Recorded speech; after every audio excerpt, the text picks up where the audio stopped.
Good morning students. ഇന്ന് നമ്മുടെ പുതിയൊരു വീഡിയോയിൽ നമുക്ക് ഡിസ്കസ് ചെയ്യാനുള്ളൊരു ടോപ്പിക്കാണ് ക്വസ്റ്റ്യനെയർ. നമുക്ക് ഈ ഒരു ബിസിനസ് റിസർച്ച് മെത്തേഡ് എന്ന് പറഞ്ഞ ഈ ഒരു സബ്ജക്റ്റിൽ നമുക്ക് വളരെയധികം ഇമ്പോർട്ടൻ്റ് ആയ അല്ലെങ്കിൽ ഒരുപാട് ഇമ്പോർട്ടൻ്റ് ആയിട്ടുള്ള ഒരു ടോപ്പിക്കാണ് ക്വസ്റ്റ്യനെയർ എന്ന് പറയുന്നത്. ഈ ഒരു സെമ്മിലായാലും നമ്മുടെ അടുത്ത സെമ്മിലെ പ്രൊജക്റ്റിൻ്റെ ആയാലും നമ്മൾ ഈ ക്വസ്റ്റ്യനെയർ പ്രിപ്പയർ ചെയ്യുക എന്ന് പറയുമ്പോൾ അത് വലിയൊരു ടാസ്ക്കാണ്. അപ്പോൾ അതുകൊണ്ട് തന്നെ എന്താണ് ക്വസ്റ്റ്യനെയർ എന്നും ക്വസ്റ്റ്യനെയർ റൈറ്റ് ചെയ്യുമ്പോൾ എന്തൊക്കെ കാര്യങ്ങൾ ശ്രദ്ധിക്കണമെന്നും നമ്മൾ വളരെ ഡീറ്റെയിൽ ആയിട്ട് നമ്മൾ അറിഞ്ഞിരിക്കണം. എന്നാൽ മാത്രമാണ് നമുക്ക് ഏതെങ്കിലും ഒരു പ്രോബ്ലത്തിനെ കുറിച്ചിട്ട് നമുക്ക് ഡാറ്റ കളക്ഷന് വേണ്ടിയിട്ടൊരു സ്വന്തമായിട്ടൊരു ക്വസ്റ്റ്യനെയർ പ്രിപ്പയർ ചെയ്യാൻ പറ്റുള്ളൂ. ഓക്കെ, അപ്പോൾ ക്വസ്റ്റ്യനെയർ അല്ലെങ്കിൽ ഒരു ഷെഡ്യൂൾ രണ്ടും ചെറിയ ചെറിയ വ്യത്യാസങ്ങളുണ്ട്. നോർമലി നമ്മൾ പറയുമ്പോൾ ചിലപ്പോൾ ഒരുപോലെ പറയാറുണ്ടെങ്കിലും ഒരു ക്വസ്റ്റ്യനെയർ അല്ലെങ്കിൽ ഒരു ഷെഡ്യൂൾ എന്ന് പറയുന്നത് ഒരു ഡിവൈസാണ് ഏറ്റവും കൂടുതൽ ഫ്രീക്വൻ്റ് ആയിട്ട് ഡാറ്റ കളക്ഷന് വേണ്ടി യൂസ് ചെയ്യുന്ന പ്രൈമറി ഡാറ്റ കളക്ഷന് വേണ്ടിയിട്ട് യൂസ് ചെയ്യുന്ന ഒരു ടെക്നിക്കാണ് ക്വസ്റ്റ്യനെയർ എന്ന് പറയുന്നത്. ഇപ്പോൾ ഒരു ബിഗ് എൻക്വയറീസ് നടത്താനും അതുപോലെ തന്നെ പ്രൈവറ്റ് ഇൻഡിവിജ്വൽസ് ആയാലും റിസർച്ച് വർക്കേഴ്സ് ആയാലും പബ്ലിക് ഓർഗനൈസേഷൻ ആയാലും ഈവൻ ഗവൺമെൻറ് ആയാലും നമ്മുടെ ഡാറ്റ കളക്ഷന് വേണ്ടിയിട്ട് യൂസ് ചെയ്യുന്ന ഒരു മെയിൻ ടൂളാണ് ക്വസ്റ്റ്യനെയർ എന്ന് പറയുന്നത്. അപ്പോൾ ഈ ക്വസ്റ്റ്യനെയർ തന്നെ വേണമെന്നുണ്ടെങ്കിൽ നമുക്ക് ബൈ പോസ്റ്റ് സെൻഡ് ചെയ്യാം, അതുപോലെ തന്നെ ഇമെയിൽ അയക്കാം, അല്ലെങ്കിൽ നമുക്ക് ഡയറക്റ്റായിട്ട് ഇൻട്രാക്ട് ചെയ്ത് ചോദിക്കാം. അങ്ങനെ പല മെത്തേഡിലും നമുക്ക് എന്ത് ചെയ്യാം, ക്വസ്റ്റ്യനെയർ വർക്കൗട്ട് ചെയ്യാം. അപ്പോൾ ഇത്തരത്തിൽ ഡാറ്റ കളക്ഷന് വേണ്ടി യൂസ് ചെയ്യുന്ന ഒരു മെയിൻ ടോപ്പിക് എന്ന് വേണമെങ്കിൽ നമുക്ക് എന്തിനെ പറയാം, ക്വസ്റ്റ്യനെയറിനെ പറയാം. അപ്പോൾ ഒരു ക്വസ്റ്റ്യനെയർ നമ്മൾ എങ്ങനെയാണ് കൺസ്ട്രക്ട് ചെയ്യുക, അതാണ് കൺസ്ട്രക്ഷൻ ഓഫ് ക്വസ്റ്റ്യനെയർ ആണ് നമുക്ക് നെക്സ്റ്റ് വരുന്ന ടോപ്പിക്. എങ്ങനെയാണ് നമ്മളൊരു ക്വസ്റ്റ്യനെയർസ് കൺസ്ട്രക്ട് ചെയ്യുന്നത്. അപ്പോൾ നമ്മൾ പറഞ്ഞു സർവേ അതേപോലെ ഒബ്സർവേഷൻ എന്ന് പറയുന്നത് ഡാറ്റ കളക്ട് ചെയ്യാനുള്ള രണ്ട് മെത്തേഡുകളാണെന്നറിയാം അല്ലേ. അപ്പോൾ നമ്മൾ ഈ ക്വസ്റ്റ്യനെയർ യൂസ് ചെയ്യുന്നത് സർവേയിൽ ഡാറ്റ കളക്ട് ചെയ്യാൻ വേണ്ടിയിട്ടാണ്. അപ്പോൾ ഈ ക്വസ്റ്റ്യനെയർ അല്ലെങ്കിൽ ഷെഡ്യൂൾ അല്ലെങ്കിൽ ഇൻ്റർവ്യൂ അതൊക്കെ പല രീതിയിലുള്ള ക്വസ്റ്റ്യൻസാണ് നമ്മളവിടെ ചോദിക്കുന്നത്.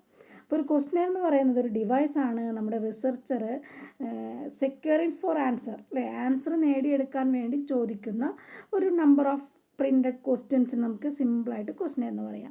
അതിൻ്റെ ഒരു മെയിൻ പർപ്പസ് എന്ന് പറയുന്നത് ആളുകളിൽ നിന്നും അല്ലെങ്കിൽ ഒരു റിസർച്ചർ റെസ്പോണ്ടൻ്റ് കയ്യിൽ നിന്നും വൈഡായിട്ട് ഡാറ്റാസ് കളക്ട് ചെയ്യാനും അല്ലെങ്കിൽ അവരുമായി ഡിപ്പെൻഡ് ആയിട്ടുള്ള ഡാറ്റ കളക്ട് ചെയ്യാനൊക്കെ വേണ്ടി യൂസ് ചെയ്യുന്ന ഒരു എക്യുപ്മെൻറ്റ് എന്ന് വേണമെങ്കിൽ പറയാം. നമ്മൾ ഈ ഒരു വെൽ ഓർഗനൈസ്ഡ് ക്വസ്റ്റ്യനെയർ ആകുമ്പോൾ നമുക്ക് പല രീതിയിലും അല്ലെങ്കിൽ നമുക്ക് വെൽ പ്രിപ്പയർഡ് ആയിട്ടുള്ള ഡാറ്റാസ് കിട്ടുന്നുണ്ട്. സോ അതുകൊണ്ട് തന്നെ ക്വസ്റ്റ്യനെയർ പ്രിപ്പയർ ചെയ്യുക എന്ന് പറയുന്നത് വളരെയധികം ഇമ്പോർട്ടൻ്റ് ആയിട്ടുള്ള ഒരു ടേമാണ്. According to Bogadas, a questionnaire is a list of questions sent to a number of persons for them to answer. It secures standardized results that can be tabulated and treated statistically. എന്താണ് ഒരു questionnaire എന്ന് പറയുന്നത്? List of question ആണ് send to a number of persons, ഒരു കൂട്ടം പേഴ്സൺസിന് നമ്മൾ കൊടുക്കുന്ന അല്ലെങ്കിൽ അയച്ചു കൊടുക്കുന്ന ഒരു list of questions for them to answer, അവർക്ക് അതിന് എന്തിനു വേണ്ടിയിട്ട് അവരതിനെ ആൻസർ ചെയ്യാൻ വേണ്ടിയിട്ട്. It secures standardized results that can be tabulated and treated statistically. അതിൽ നിന്ന് കിട്ടുന്ന ഡാറ്റ നമ്മൾ എന്ത് ചെയ്യുന്നു, ടാബ്ലറ്റ് ചെയ്യുന്നു, അതുപോലെ തന്നെ നമ്മളത് സ്റ്റാറ്റിസ്റ്റിക്കലായിട്ട് വെരിഫൈ ചെയ്യുന്നു. അതുകൊണ്ട് തന്നെ നമുക്കൊരു ക്വസ്റ്റ്യനെയറിന് ഒരു മെഷർമെൻറ്റ് ഇൻസ്ട്രുമെൻ്റ് എന്ന് വേണമെങ്കിലും പറയാം. അതിന് കുറച്ച് ക്യാരക്ടറിസ്റ്റിക്സ് വേണം, അതായത് സിമ്പിളായിരിക്കണം, പേഷ്യൻസ് വേണം, വയബിൾ ആയിരിക്കണം, ഫീസിബിൾ ആയിരിക്കണം, അതിൽ പ്രിസൈസ് ആയിരിക്കണം, അതായത് മിസ്റ്റേക്ക് ഫ്രീ മെഷർമെൻ്റ് ആവണം, പിന്നെ അഡിക്കേറ്റ് പ്രോബ്ലം ഇൻറ്റൻറ്റഡ് ആയിട്ടുള്ള കാര്യങ്ങളായിരിക്കണം അതിൽ ചോദിക്കേണ്ടത്. ഒരു അണ്ടർലൈൻ തിയറി അല്ലെങ്കിൽ ഒരു ഫിനോമിനൻ നമുക്ക് ഉൾക്കൊള്ളാൻ പറ്റുന്ന രീതിയിലുള്ള കാര്യങ്ങൾ അതിൽ റിഫ്ലക്റ്റ് ചെയ്യണം. അതുപോലെ തന്നെ ചേഞ്ച്, അതുപോലെ ഇൻഡിവിജ്വലിൻ്റെ ആയാലും ഗ്രൂപ്പ് ആയാലും ഒക്കെ നമുക്ക് അതിന് വരുന്ന സെൻസിറ്റിവിറ്റി ചേഞ്ചസ് നമ്മളിതിൽ ഐഡൻറ്റിഫൈ ചെയ്യുന്നു. ഇനി നെക്സ്റ്റ് വരുന്നു ഒബ്ജക്റ്റീവ്സ്. എന്തൊക്കെയാണ് ഒരു ക്വസ്റ്റ്യനെയറിൻ്റെ ഒബ്ജക്റ്റീവ്സ്? പ്രധാനമായിട്ടും 3 സ്പെസിഫിക് ഒബ്ജക്റ്റീവ്സ് ആണ് ഒരു ക്വസ്റ്റ്യനെയർ വരുന്നത്. അതിൽ first one, it can translate the information needed into specific questions that the respondents can and will answer. അതായത് നമ്മൾ ഈ ക്വസ്റ്റ്യനെയർ എന്ന് പറയുന്നത് ട്രാൻസ്ലേറ്റ് ചെയ്യണം. നമുക്ക് എന്തൊക്കെ കാര്യങ്ങളെ കുറിച്ചിട്ടാണോ ഒരാളിൽ നിന്ന് അറിയേണ്ടത് അത് അറിയാനുള്ള കാര്യങ്ങൾ നമ്മൾ ക്വസ്റ്റ്യൻ്റെ രൂപത്തിൽ നമ്മൾ ട്രാൻസ്ലേറ്റ് ചെയ്ത് കൊടുക്കുന്നു. നെക്സ്റ്റ് പറയുന്നു, it must uplift or motivate and encourage the respondent to become involve in the interview. ഈ ഒരു ക്വസ്റ്റ്യനെയർ വഴി നമുക്ക് ഓരോ റെസ്പോണ്ടൻറ്റിനെയും നമുക്ക് എന്ത് ചെയ്യാം, മോട്ടിവേറ്റ് ചെയ്യാം അല്ലെങ്കിൽ എൻകറേജ് ചെയ്യിക്കാം നമ്മളുമായിട്ട് കോപ്പറേറ്റ് ചെയ്യാൻ വേണ്ടിയിട്ട്. It should be minimise response error. Questionnaire വഴി നമുക്ക് റെസ്പോൺസിൻ്റെ കയ്യിൽ നിന്നും ഉണ്ടാകുന്ന എററുകൾ നമുക്ക് മിനിമൈസ് ചെയ്യാനായിട്ട് സാധിക്കും. ഇതൊക്കെയാണ് നമ്മളൊരു ക്വസ്റ്റ്യനെയറിൻ്റെ മെയിൻ ഒബ്ജക്റ്റീവ്സ് എന്ന് പറയുന്നത്. ഇനി ഇതിൽ വരുന്ന ഒരു ഇമ്പോർട്ടൻ്റ് ആയിട്ടുള്ള ടോപ്പിക്കാണ് ക്വസ്റ്റ്യനെയർ ഡിസൈൻ പ്രോസസ്സ്. എങ്ങനെ നമ്മൾ ഒരു ക്വസ്റ്റ്യനെയർ ഡിസൈൻ ചെയ്യും, അല്ലെങ്കിൽ നമുക്ക് ആവശ്യമുള്ള ക്വസ്റ്റ്യനെയർ നമ്മൾ എങ്ങനെ ഡിസൈൻ ചെയ്യും. നോർമലി 8 സ്റ്റെപ്പിലൂടെയാണ് നമ്മളൊരു ക്വസ്റ്റ്യനെയർ ഡിസൈൻ ചെയ്യുന്നത്. So the first one is defining the objectives of the survey. Second one deciding on the information required. Third one determining the sampling group. Fourth one choose the methods of reaching target respondents. Fifth one, writing the questionnaire. And sixth, administering the questionnaire. And seventh one, piloting the questionnaires. And the last one is drafting the final questionnaire.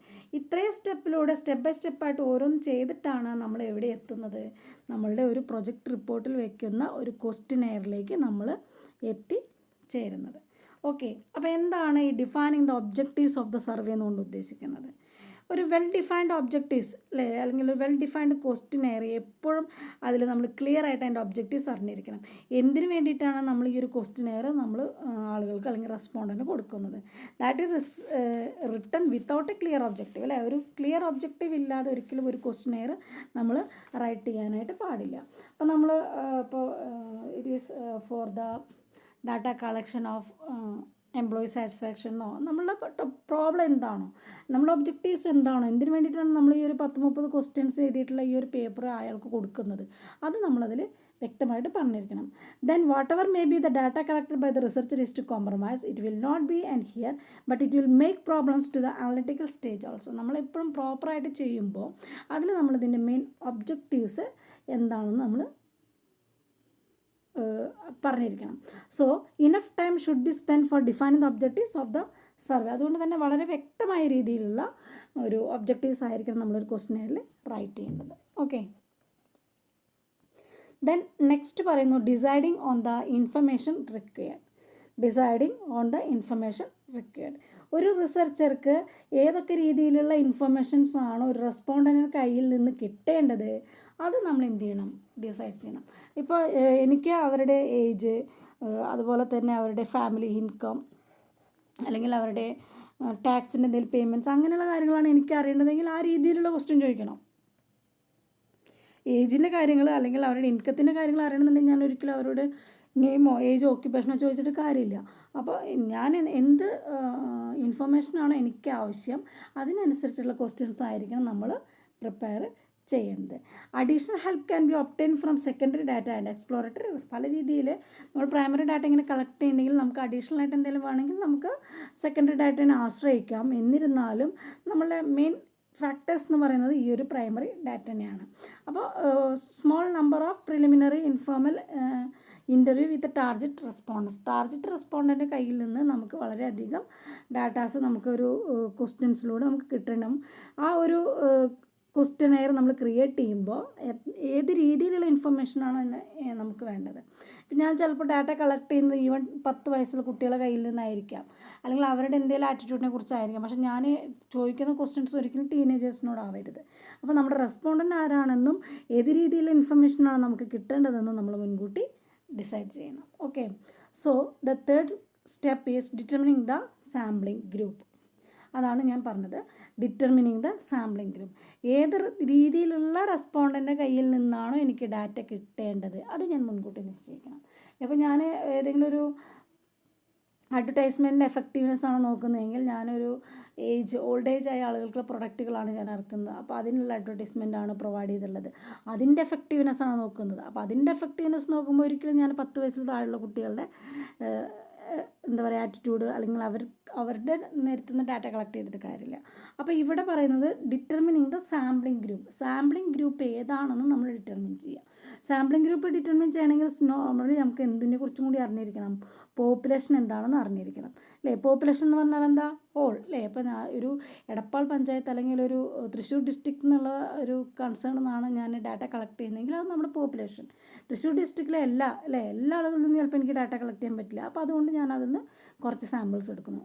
അപ്പോൾ നമ്മുടെ sampling group ഏതാണെന്ന് നമ്മൾ identify ചെയ്യുക. അപ്പോൾ തൃശ്ശൂർ ഡിസ്ട്രിക്റ്റിൽ തന്നെ പല രീതിയിലുള്ള സാമ്പിളിംഗ് ഗ്രൂപ്പായിട്ട് കിട്ടാം. ഏജിൻ്റെ ബേസിൽ, സെക്സിൻ്റെ ബേസിൽ, ഇൻകം ലെവലിൻ്റെ ബേസിൽ, അല്ലേ, അല്ലെങ്കിൽ വർക്കിങ്ങിൻ്റെ ബേസിൽ, അല്ലെങ്കിൽ തൊഴിൽ രഹിതർ, അല്ലെങ്കിൽ ബിലോ 10, അങ്ങനെ പല രീതിയിൽ നമുക്ക് എന്ത് ചെയ്യാം, സാമ്പിളിംഗ് ഗ്രൂപ്പിൽ നമ്മളുടെ ചോയ്സ് എന്താണോ അതിനനുസരിച്ച് സാമ്പിളിംഗ് ഗ്രൂപ്പ് ഡിസൈഡ് ചെയ്യുക.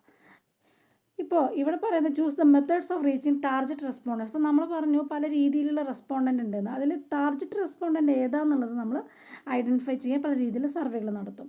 അതിൽ നമ്മൾ പേഴ്സണൽ ഇൻ്റർവ്യൂ നടത്തും, ഫോക്കസ് ഇൻ്റർവ്യൂ നടത്തും, മെയിൽഡ് ക്വസ്റ്റ്യൻസ് കൊടുക്കും, ടെലിഫോൺ ഇൻ്റർവ്യൂ, അല്ലേ, ഓരോന്നിനും അതിൻ്റേതായിട്ടുള്ള അഡ്വാൻറ്റേജസും ഡിസഡ്വാൻറ്റേജസും ഉണ്ട്. ഓക്കെ, അപ്പോൾ choose the method of target respondents, അതാണ് നമ്മുടെ 4th one. Choose the methods of reaching target respondents. ഈ പല പല മെത്തേഡുകളിലൂടെ നമ്മൾ നമ്മുടെ ടാർജറ്റ് റെസ്പോൺസിനെ ചൂസ് ചെയ്യാം. So the fifth point is writing the questionnaire. നമ്മൾ ക്വസ്റ്റ്യനെയർ എഴുതാൻ വേണ്ടി തുടങ്ങുകയാണ്. അതാണ് ഏറ്റവും ഇമ്പോർട്ടൻ്റ് ആയിട്ടുള്ളൊരു ഭാഗം. ക്വസ്റ്റ്യനെയർ നമ്മൾ എഴുതാൻ പോവുകയാണ്. അതായത് നമ്മളുടെ ഒബ്ജക്റ്റീവ്സ് എന്താണെന്നും, ഏത് രീതിയിലുള്ള ഡാറ്റ വേണമെന്നും, പാർട്ടിസിപ്പൻറ്റ് ഗ്രൂപ്പ് ആരാണെന്നും, ടാർജറ്റ് റെസ്പോണ്ടൻ്റ് ആരാണെന്നും ഒക്കെ നമ്മൾ ഐഡൻറ്റിഫൈ ചെയ്ത് കഴിഞ്ഞാൽ നമുക്ക് നെക്സ്റ്റ് സ്റ്റെപ്പ് വരുന്നത് എന്താണ്, നമ്മൾ ക്വസ്റ്റ്യനെയർ എഴുതാൻ പോവുകയാണ്. ആ ക്വസ്റ്റ്യനെയർ എഴുതാൻ പോകുമ്പോൾ നമുക്ക് പല രീതിയിലുള്ള റെസ്പോൺസുകളും പല രീതിയിലുള്ള കാര്യങ്ങളൊക്കെ നമ്മൾ എന്ത് ചെയ്യേണ്ടി വരും, കോറിലേറ്റ് ചെയ്യേണ്ടി വരും. Whether response are consistent across group, അല്ലെ, നമുക്ക് കൺസിസ്റ്റൻ്റ് ആയിട്ടുള്ള ഒരു റെസ്പോണ്ട് തന്നെയാണോ കിട്ടുന്നത് എന്നുള്ള കാര്യങ്ങളൊക്കെ നമ്മൾ ഐഡൻറ്റിഫൈ ചെയ്യേണ്ടി വരും. ഇനി നമ്മളൊരു ക്വസ്റ്റ്യനെയർ എഴുതാൻ തുടങ്ങുമ്പോൾ അതിന് പ്രധാനമായിട്ട് 3 ഭാഗങ്ങൾ വേണം. That is contents of questionnaire. ഏതൊക്കെ രീതിയിലുള്ള കണ്ടൻറ്റുകളാണ് ഒരു ക്വസ്റ്റ്യനെയറിന് വേണ്ടത്? പ്രധാനമായിട്ടും വരുന്ന കണ്ടൻ്റാണ് introductory part, social background and factual information, main part of the questionnaire. പ്രധാനമായി വരുന്നത് അതിൽ ഇൻട്രോഡക്ടറി പാർട്ട് എന്ന് പറയുമ്പോൾ ഡീറ്റെയിൽഡ് ആയിട്ടുള്ള, അതായത് address of the surveyor, serial number, place, address, അല്ല, ഇൻട്രൊഡക്ഷൻ പാർട്ട് നമ്മളെപ്പോഴും ഒരു ക്വസ്റ്റ്യനെയറിൽ ഉണ്ടായിരിക്കണം. ഇനി second one social background. Social background എന്ന് പറയുമ്പോൾ അവരുടെ martial status, age, religion, education, political reference, size of the family, composition, അങ്ങനെയുള്ള ആ ഒരു വ്യക്തിയുടെ റെസ്പോണ്ടൻ്റെ സോഷ്യൽ ബാക്ക്ഗ്രൗണ്ടിലുള്ള കാര്യങ്ങൾ നമുക്ക് ചിലപ്പോൾ വേണ്ടി വരും. സോ തേർഡ് വൺ ആണ് main part of the questionnaire. It is asked through questions. ഇതിലൂടെ നമ്മൾ എന്താ ചെയ്യുന്നത്, ചോദ്യങ്ങൾ ചോദിച്ച് ആൻസർ കണ്ടെത്താണ് ചെയ്യുന്നത്. Naturally demographic data is collected at the beginning of the questionnaire. One clear argument in favour beginning is that normally background questions are easier to answer and can respond into the questionnaire. അധികം ആളുകളും നമ്മൾ എന്താ ചെയ്യുന്നത് വെച്ചാൽ അതിൻ്റെ ഫസ്റ്റിൽ തന്നെ നമ്മൾ ഈ ബാക്ക്ഗ്രൗണ്ട് ക്വസ്റ്റ്യൻസ് കൊടുക്കുകയാണ് ചെയ്യുന്നത്. So the second part of the questions must be related with the subject study. First part എന്ന് പറയുമ്പോൾ മെയിൻ പാർട്ടിൽ ഫസ്റ്റ് പാർട്ട് എന്ന് പറയുമ്പോൾ ഇൻട്രൊഡക്ഷൻ കാര്യങ്ങൾ, സെക്കൻഡ് പാർട്ട് എന്ന് പറയുന്നതാണ് സബ്ജക്ട് സ്റ്റഡി. സബ്ജക്ട് സ്റ്റഡിയിൽ ആഫ്റ്റർ ക്രിട്ടിക്കൽ ഇവാലുവേഷൻ, അതായത് അവരുടെ കോൺട്രിബ്യൂഷൻ്റെ ക്രിട്ടിക്കൽ ഇവാലുവേഷൻ കഴിഞ്ഞ ഉടനെ തന്നെ നമ്പർ ഓഫ് ക്വസ്റ്റ്യൻസ് നമ്മൾ ആഡ് ചെയ്യണം. അതിന് നമുക്ക് പല രീതിയിലുള്ള ക്വസ്റ്റ്യൻ വേർഡുകൾ യൂസ് ചെയ്യണം, അല്ലേ. അതായത് 3 ഫോമിലാണ് നമുക്ക് ഇതുപോലത്തെയുള്ള ക്വസ്റ്റ്യൻ വേർഡുകൾ വരുന്നത്. ഒന്ന് open ended, closed and open response option questions, അല്ലേ. അതായത് question should be clearly worded and response option clearly identified. റെസ്പോൺസുകളായാലും ക്വസ്റ്റ്യൻ വേർഡുകളായാലും നമ്മൾ വളരെ ക്ലിയർ ആയിട്ട് നമ്മൾ പറഞ്ഞിരിക്കണം. എന്നാൽ മാത്രമാണ് നമുക്ക് അതിനനുസരിച്ച് ഡാറ്റ കളക്ട് ചെയ്യാനായിട്ട് സാധിക്കുകയുള്ളൂ. ഓക്കെ, ഇതിന് വേണ്ട ഹാൻഡിൽ കൺസിസ്റ്റൻ്റ് ആയിട്ട് ഇൻ്റർവ്യൂവറെ ഹാൻഡിൽ ചെയ്യുന്ന കുറച്ച് കാര്യങ്ങൾ അതിൽ പറയുന്നുണ്ട്. അതായത് ആമ്പിൾ റൈറ്റിംഗ് സ്പേസ്, ഓരോ ഓപ്പണൻ്റ് ആൻസേഴ്സ് റൈറ്റ് ചെയ്യാനുള്ള സ്പേസ് നമ്മളവിടെ പ്രൊവൈഡ് ചെയ്തിരിക്കണം. ഇനി closed end questions. Closed end question 3 രീതിയിലുണ്ടെന്ന് പറഞ്ഞു, ഇല്ലേ. അതിൽ ക്ലോസ്ഡ് എൻഡ് ക്വസ്റ്റ്യൻസ് എന്ന് പറയുന്നത് ഫിക്സഡ് ആൾട്ടർനേറ്റീവ് ക്വസ്റ്റ്യൻസ് ആണ്. ഇവിടെ the respondents are given A limited number of alternative response. ഒരു കൂട്ടം ആൾട്ടർനേറ്റീവ് റെസ്പോൺസ് കൊടുക്കും. അതിൽ നിന്ന് select the most closely matches opinion നമ്മൾ സെലക്ട് ചെയ്യണം. ഇതിൻ്റെ ഒരു മെയിൻ അഡ്വാൻറ്റേജ് എന്ന് പറയുന്നത് ഈസി ആയിട്ട് നമുക്ക് ആൻസർ ചെയ്യാൻ പറ്റും. അതുപോലെ തന്നെ ലെസ് മെമ്മറി ആൻസർ ഇത്തരത്തിലുള്ള ക്വസ്റ്റ്യൻസ് ആൻസർ ചെയ്യാൻ നമുക്ക് മെമ്മറി കപ്പാസിറ്റി അധികം വേണമെന്നൊന്നും നിർബന്ധമില്ല. നമുക്ക് അനാലിസിസിനും സ്ട്രേറ്റ് ഫോർവേഡായിട്ട് കാര്യങ്ങൾ ചെയ്യാനൊക്കെ ഇത് വളരെ ഹെൽപ്ഫുള്ളാണ്. ഇത് റെസ്പോണ്ടൻറ്റിൻ്റെ, അല്ലെങ്കിൽ it permits the respondent to mention the answer group most appropriate for the purpose. അവരുടെ ആവശ്യം എന്താണോ അതിന് മോസ്റ്റ് അപ്രോപ്രിയേറ്റ് ആയിട്ട് നമുക്ക് ഡാറ്റ കളക്ട് ചെയ്യും. അറ്റ് ദ സെയിം ടൈം ഇതിനെ കുറിച്ച് ഡിസഡ്വാൻറ്റേജും പറയുന്നുണ്ട്. Do not allow the respond the opportunity to give different response. നമ്മൾ റെസ്പോൺസ് കൊടുത്തു കഴിഞ്ഞാൽ അത് മാറ്റാൻ ചിലപ്പോൾ നമുക്ക് പറ്റിക്കൊള്ളണമെന്നില്ല. അതുപോലെ സജഷൻസ് ഉണ്ടെങ്കിൽ അത് നമുക്ക് റൈറ്റ് ചെയ്യാനും വളരെയധികം ബുദ്ധിമുട്ടായിരിക്കും. ഇതൊക്കെയാണ് closed end questions. Questions write ചെയ്യുമ്പോൾ വരുന്ന കാര്യങ്ങളാണ് ക്ലോസ്ഡ് എൻഡ് ക്വസ്റ്റ്യൻസ്. ഇനി നമുക്ക് നോർമലി നമ്മുടെ സെക്കൻഡ് കാറ്റഗറി എന്ന് പറയുന്നതാണ് ഓപ്പൺ എൻഡഡ് ക്വസ്റ്റ്യൻസ്. എന്താണ് ഈ ഓപ്പൺ എൻഡഡ് ക്വസ്റ്റ്യൻസ് എന്ന് പറഞ്ഞാൽ? ഫ്രീ ആൻസർ ക്വസ്റ്റ്യൻസ് ആണ്. അതായത് respondent can answer this type of questions in his own words. സ്വന്തം വേർഡ്സിൽ നമുക്ക് എന്ത് ചെയ്യാം? ക്വസ്റ്റ്യൻസിനെ ആൻസർ ചെയ്യാം. സജഷൻസ് അല്ലെങ്കിൽ കമൻറ്റ് എന്നൊക്കെ പറഞ്ഞിട്ടുള്ള ക്വസ്റ്റ്യൻസ് ഇല്ലേ, അതൊക്കെ ഓപ്പൺ എൻഡഡ് ക്വസ്റ്റ്യൻസ് ആണ്. അപ്പോൾ ഇതിൻ്റെ അഡ്വാൻറ്റേജസ് എന്ന് പറയുന്നത് റെസ്പോണ്ടൻറ്റിൻ്റെതായിട്ടുള്ള ഐഡിയകളും കാര്യങ്ങളൊക്കെ നമുക്ക് ഡിക്ലെയർ ചെയ്യാനും അല്ലെങ്കിൽ നോട്ടിഫൈ ചെയ്യാനും സാധിക്കും. അതുപോലെ തന്നെ എന്തെങ്കിലും ഒരു ഇഷ്യൂ ഫീൽ ചെയ്തിട്ടുണ്ടെങ്കിൽ അതെല്ലാം നമുക്ക് ഡിസ്ക്ലോസ് ചെയ്യാൻ പറ്റും. ഇതിന് സർട്ടൻ ഇൻഹറൻറ്റ് പ്രോബ്ലംസ് എന്ന് പറയുന്നത് ഇത് നമുക്ക് അനലൈസ് ചെയ്യാനും വാല്യൂ ചെയ്യാനും കുറച്ച് ബുദ്ധിമുട്ടായിരിക്കും. കാരണം ഓരോ ആളുകളുടെയും റെസ്പോൺസ് ഓരോ രീതിയിലും ഓരോ ലാംഗ്വേജിലും ആയിരിക്കും അല്ലേ, ഓരോ കാറ്റഗറിയിലായിരിക്കും. അപ്പോൾ നമുക്കത് അനലൈസ് ചെയ്യാൻ കുറച്ച് ബുദ്ധിമുട്ടായിരിക്കും. ചില ആളുകൾ ഫുൾ ആൻസേഴ്സ് പറയില്ല, പകുതി അവിടെ മറന്ന് അല്ലെങ്കിൽ പകുതി ഇമ്പോർട്ടൻറ്റ് പോയിൻറ്റ്സ് മാത്രം എഴുതുന്ന ആളുകളുണ്ട്. അപ്പോൾ അതൊക്കെ നമുക്ക് അനാലിസിസിന് വളരെയധികം ബുദ്ധിമുട്ടാണ്. അതേപോലെ തന്നെ data collected is in the form of word comments. Word by word ആയിട്ടാണ് നമുക്ക് അവിടെ ഡാറ്റ കളക്ഷൻ നടത്തുക. അപ്പോൾ അതിന് ഇതുപോലത്തെ കമൻറ്റ്സ് ഒക്കെ വരുമ്പോൾ നമുക്ക് ബുദ്ധിമുട്ടായിരിക്കും. Then fourth one, respondents will tend to answer open question different dimensions അല്ലേ. ഓരോ ആളുകളും നോക്കിക്കാണുന്ന രീതിയിലായിരിക്കും അവരെന്ത് ചെയ്യുന്നുണ്ടാവുക, അതിൻ്റെ ആൻസർ അവിടെ റൈറ്റ് ചെയ്യുന്നുണ്ടാവുക. അപ്പോൾ ഇത് നല്ലതാണെങ്കിൽ കൂടി അതിനനുസരിച്ചിട്ടുള്ള ഡിസഡ്വാൻറ്റേജസും എന്തിൽ വരുന്നുണ്ട്? ഓപ്പൺ എൻഡഡ് ക്വസ്റ്റ്യൻസിൽ വരുന്നുണ്ട്. ഇനി ലാസ്റ്റ് മൂന്നാമത്തെ കാറ്റഗറിയാണ് ഓപ്പൺ റെസ്പോൺസ് ഓപ്ഷൻ ക്വസ്റ്റ്യൻസ്. എന്താണ് ഓപ്പൺ റെസ്പോൺസ് ഓപ്ഷൻ ക്വസ്റ്റ്യൻസ്? ഇതിൽ വരുന്നത് the open response option questions mostly eliminate the limitation of both the above mention types. നമ്മുടെ ഈ ഒരു ക്ലോസ്ഡ് എൻഡ് ക്വസ്റ്റ്യൻസിൻ്റെയും ഓപ്പൺ എൻഡ് ക്വസ്റ്റ്യൻസിൻ്റെയും വരുന്ന ഡിസഡ്വാൻറ്റേജസ് ഒരു പരിധി വരെ ഒഴിവാക്കാൻ വേണ്ടിയിട്ടാണ് നമ്മൾ open response option questions create ചെയ്തിട്ടുള്ളത്. ഇത് ഓപ്പൺ എൻഡഡും ആണ്, അതുപോലെ തന്നെ ക്ലോസ്ഡ് എൻഡ് ക്വസ്റ്റ്യൻസും ആണ്. ഇതിന് പ്രത്യേകിച്ച് പറയാനുള്ളത് മെയിൻ അഡ്വാൻറ്റേജ് എന്ന് പറയുന്നത് the researcher can avoid the probable problems of poor memory, poor expression. മെമ്മറിയുടെയും എക്സ്പ്രഷൻ്റെയും ഒക്കെ ഉള്ള ആ പ്രോബ്ലംസ് നമുക്ക് ഒഴിവാക്കാൻ പറ്റും.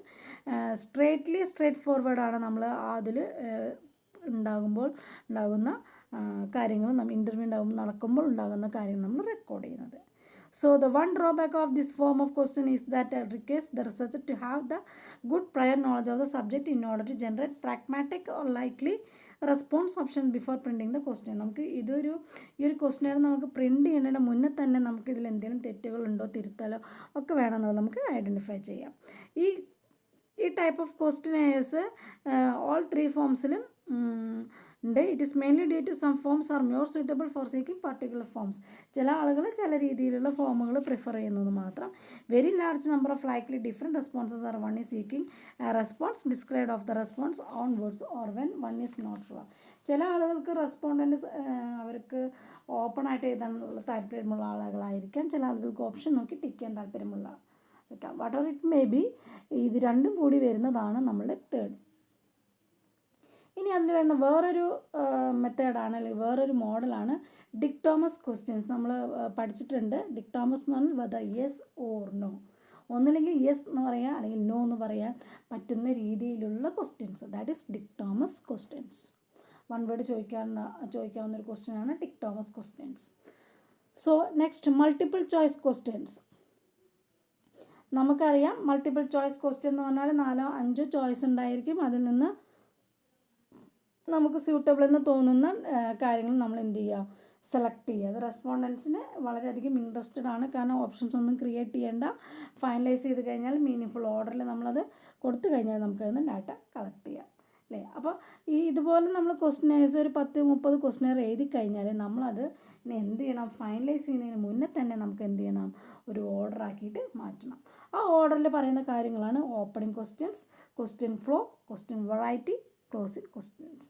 4 സ്റ്റെപ്പിലൂടെയാണ് നമ്മൾ ഇതുപോലെ ഫൈനലൈസ് ചെയ്യുന്നത്. ഒന്ന് ഓപ്പണിംഗ് ക്വസ്റ്റ്യൻസ്. ഓപ്പണിംഗ് ക്വസ്റ്റ്യൻസ് എന്ന് പറയുമ്പോൾ സിമ്പിൾ ആൻഡ് ഈസി ആയിരിക്കും, ക്രൂഷ്യൽ ടൈപ്പ് ആയിരിക്കും. അതിൽ നമ്മളുടെ പ്ലസൻ്റ് ഇൻട്രസ്റ്റിംഗ് ടു ആൻസർ അല്ലേ, നമുക്ക് ഇൻട്രസ്റ്റ് ചെയ്യാൻ പറ്റുന്ന രീതി അല്ലെങ്കിൽ നമുക്ക് താല്പര്യമുള്ള രീതിയിലുള്ള ക്വസ്റ്റ്യൻസ് ആയിരിക്കും ഓപ്പണിംഗ്. വീട് എഴുതിയ പേരെന്താ, കാര്യങ്ങളെന്താ, ഇൻട്രൊഡ്യൂസ് ചെയ്യുക, അങ്ങനെയുള്ള കുറച്ച് ബേസിക് ആയിട്ടുള്ള കാര്യങ്ങളായിരിക്കും വരിക. പിന്നെ ക്വസ്റ്റ്യൻ ഫ്ലോ എന്ന് പറയുന്നത് while arranging questions is the flow of ക്വസ്റ്റ്യൻ്റെ ആ ഒരു ഫ്ലോയിലൂടെ വേണം നമ്മൾ എന്ത് ചെയ്യാൻ, 1 by 1 ആയിട്ട് ഒരു സൈക്കോളജിക്കൽ ഓർഡറിൽ വേണം നമ്മൾ മൂവ് ചെയ്യാനായിട്ട്.